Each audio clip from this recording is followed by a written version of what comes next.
जय हिंद सभी को।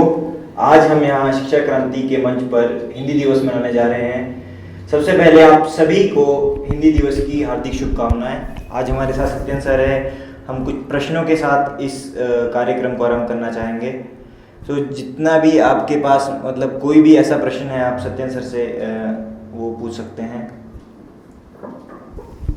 नमस्ते सर। सबसे पहले तो हिंदी दिवस की हार्दिक शुभकामनाएं। जी धन्यवाद। सर मेरा प्रश्न ये है कि आज के समाज में ऐसा हो गया है कि जो व्यक्ति जब अंग्रेजी में इंग्लिश में बात करते हैं तो उसको थोड़ा सुपीरियर माना जाता है, और वही जो अगर कोई हिंदी में बात कर रहा है तो उसको एवरेज मानते हैं।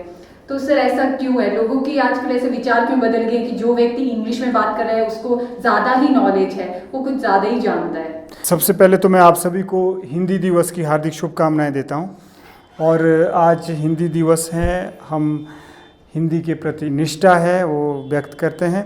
और जो आपका प्रश्न है कि क्यों ऐसा है कि अंग्रेज़ी के जो जानकार है, अंग्रेज़ी बोलने वालों का सम्मान होता है और हिंदी बोलने वालों को हेय की दृष्टि से देखा जाता है, हीन भावना से देखा जाता है।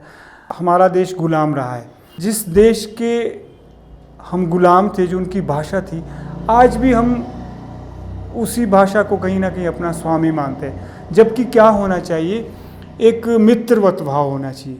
यानी अंग्रेज़ी हमारी मेहमान है, तो अंग्रेज़ी मेहमान का मतलब ये नहीं कि जो हमारी मातृभाषा है, यानी जो देशज भाषा है, जो इस देश में पैदा हुई जन्मी भाषा है, हिंदी है, हम उसका तिरस्कार करें।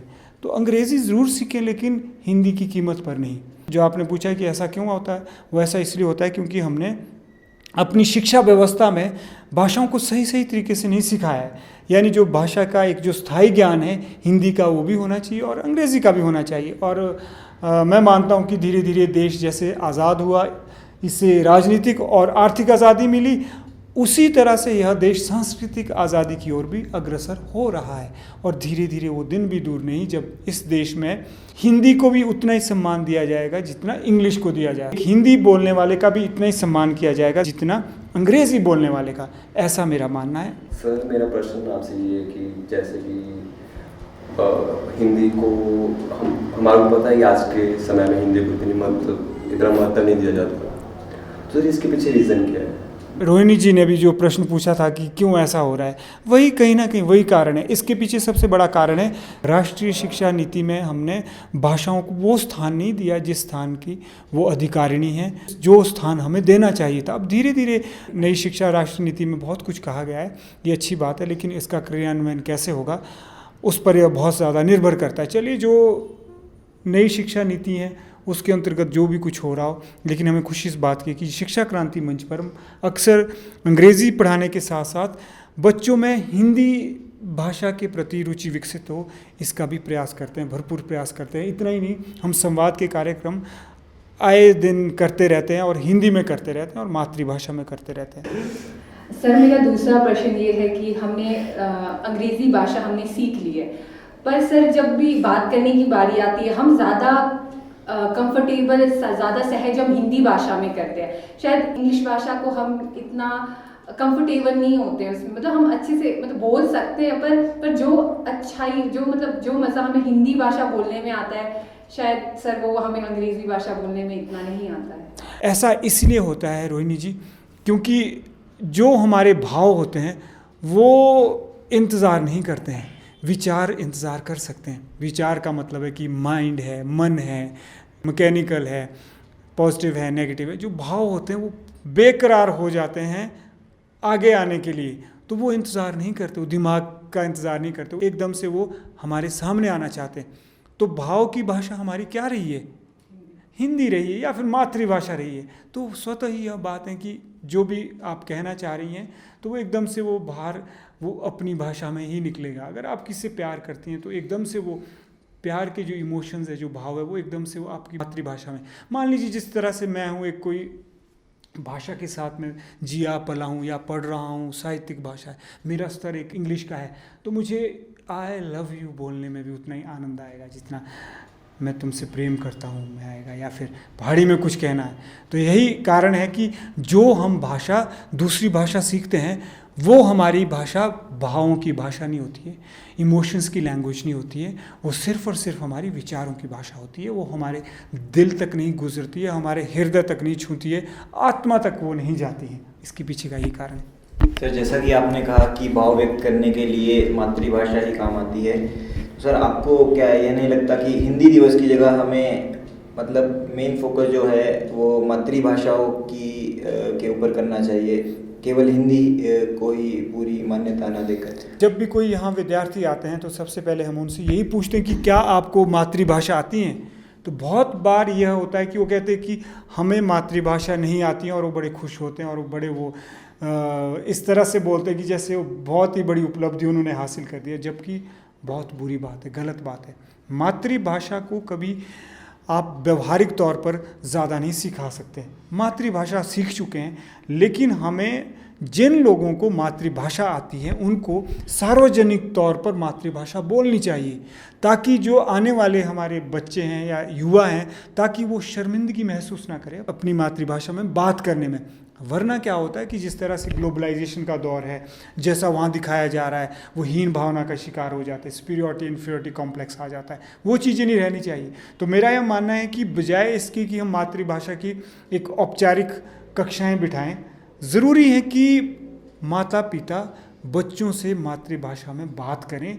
और जो बड़े पढ़े लिखे लोग हैं, जो बड़े पढ़े लिखे लोग हैं, जिनको अंग्रेज़ी आती है, हिंदी आती है, उनको शर्म नहीं आनी चाहिए कभी भी सार्वजनिक स्थानों पर अपनी मातृभाषा में बात करने की, यानी जो उनकी पहचान है उसको नहीं छुपाना चाहिए। सबसे पहले तो सर आपको हिंदी दिवस की हार्दिक शुभकामनाएं। जी धन्यवाद। तो सर मेरा सवाल ये है कि जो हिंदी है वो मातृभाषा है, तो क्या वो राष्ट्रभाषा बन पाएगी, और अगर बन पाएगी तो कैसे? देखिए, जहाँ तक हिंदी को राष्ट्रीय भाषा बनाने का सवाल है, तो मुझे लगता है कि अगर जिस तरह से प्रयास किए गए, सारे प्रयास कहीं ना कहीं वो राजनीतिक ही दिखाई देते हैं। जो राजनीतिक प्रयास होते हैं वो कहीं ना कहीं विभाजनकारी होते हैं, वो समावेशी नहीं होते हैं। अगर हिंदी को हमें राष्ट्रीय भाषा बनाना है तो मेरे विचार से सबसे पहले हिंदी सांस्कृतिक तौर पर राष्ट्रीय भाषा बननी चाहिए। और जब मैं सांस्कृतिक तौर पर हिंदी को राष्ट्रीय भाषा बनाने की बात करता हूँ, तो मेरा यह मानना है कि अगर मैं हिंदी में कुछ कह रहा हूँ या हिंदी की मैं कविता या कथा पढ़ रहा हूँ, तो मुझे तमिल तेलुगु की कथा कविता पढ़ते हुए भी वही आनंद आना चाहिए, और मुझे सम्मान की दृष्टि से देखना चाहिए।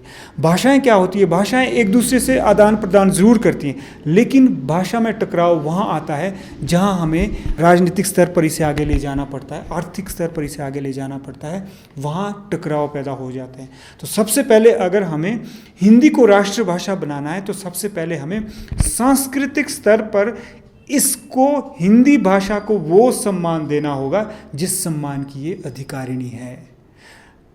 वो कैसे मिलेगा? वो इस तरह से मिलेगा जब हम सार्वजनिक स्थानों पर हिंदी का प्रयोग करेंगे और हिंदी बोलने में हम शर्म महसूस नहीं करेंगे। अंग्रेज़ी हमें आती हो, हमें फ्रेंच भी आती हो, जर्मन भी आती हो, लेकिन हमें हिंदी फ़क्र से कहनी चाहिए और हमें कहना चाहिए हाँ मेरी ये देश की भाषा है, हमारे देश की भाषा है। अगर उस दृष्टि से देखा जाए तो मुझे लगता है कि वो दिन दूर नहीं है जब हिंदी हमारी राष्ट्रीय भाषा बन सकती है।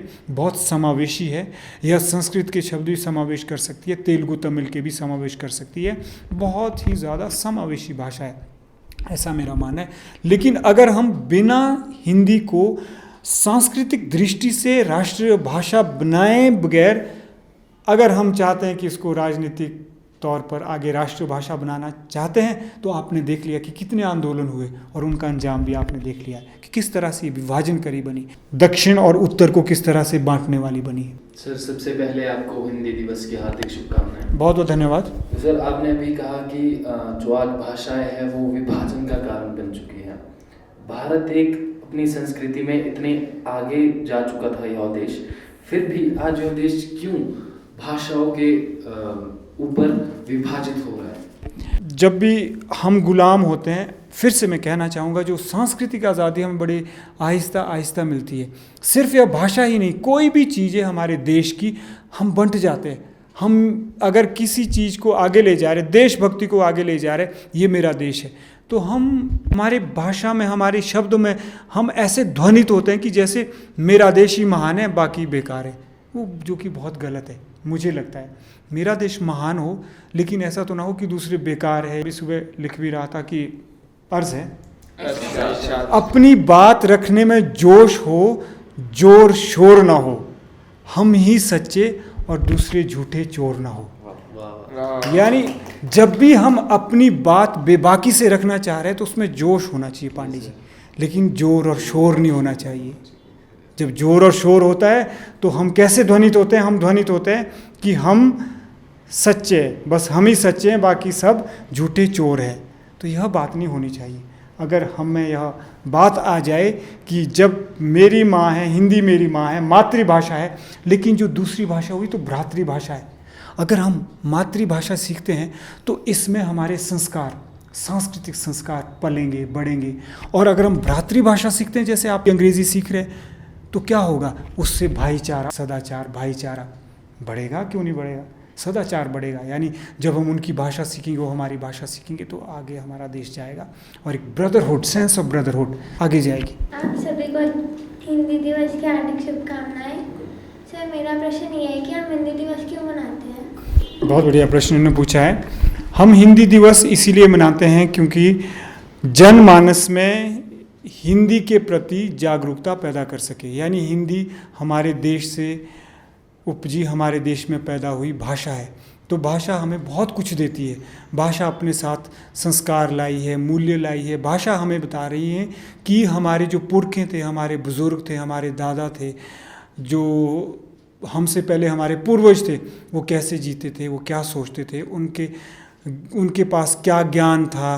तो हिंदी अपने साथ बहुत कुछ धरोहर लाई है, क्योंकि हिंदी सिर्फ एक भाषा नहीं है, बल्कि यह राष्ट्र की धरोहर है, हमारी संस्कृति की धरोहर है, हमारी महानता को बताती है। इसीलिए हम हिंदी दिवस मनाते हैं। सर, मैं ये चाहती हूँ कि आप अपने हिंदी की सबसे पसंदीदा पंक्ति हमें सुनाएं यहाँ पर। पसंदीदा तो बहुत सारी हैं, फिर भी मैं कुछ कहना चाहूँगा कि कथनी और करनी के दरमियान फासला बढ़ने लगा है। कथनी और करनी के बीच का फासला बेतहाशा बढ़ने लगा है। बोलने वालों की बाढ़ आ गई, करने वालों का सूखा पड़ने लगा है। आज हिंदी दिवस के उपलक्ष्य पे मैं कुछ पंक्तियां कहना चाहती हूँ। हम हिंद देश के निवासी सभी जन एक हैं, रंग रूप वेश भाषा चाहे अनेक हैं। हिंद देश के निवासी सभी जन एक हैं, रंग रूप वेश भाषा चाहे अनेक है। तो ये था हमारा हिंदी दिवस के उपलक्ष्य पर संवाद और सांस्कृतिक कार्यक्रम। आशा करता हूँ आप सभी को ये पसंद आया होगा, और आप सभी से अनुरोध है कि हिंदी भाषा का भी उतना ही महत्व है जितना अन्य भाषाओं का। कृपया इसे भी उतना ही महत्व दीजिए। धन्यवाद। जय हिंद, जय भारत, जय विश्व।